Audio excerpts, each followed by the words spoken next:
Ayam pelung adalah ras ayam lokal unggul dari Cianjur, Jawa Barat. Berbeda dari ayam lain, ayam ini punya daya tarik suara kokok panjang khasnya. Penghobi ayam pelung berkembang termasuk Palembang. Mereka mengikuti gelaran kontes. Sedikitnya 80 peserta ambil bagian di kontes ini, termasuk dari Lampung. Kontes memperlombakan ayam muda, dewasa, serta kokok dan penampilan. Penilaian didasarkan suara angkatan, suara tengah, ujung, irama, dan keserasian. Selain itu, ayam juga dinilai dari bobot timbangan serta keindahan penampilannya. Ayam pelung dewasa bisa mencapai 40 hingga 50 cm dengan bobot mencapai 7 kg. Karena penampilannya yang gagah dan suara uniknya, ayam pelung kini makin banyak dipelihara. Jadi ayam pelungnya bedanya pertama, itu bobotnya yang jantan itu bisa sampai 7 kilo.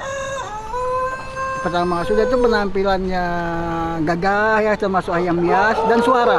Nah, suara inilah yang susah kita mendapatkan suara-suara yang bagus, makanya harganya cukup lumayan.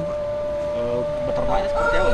Beternaknya sepertinya biasa, seperti ayam-ayam kampung biasa, yang makannya kacang-kacangan, biji-bijian, sama kok, sama dengan. Cuman dia yang membedakan tuh dia lebih tahan terhadap penyakit.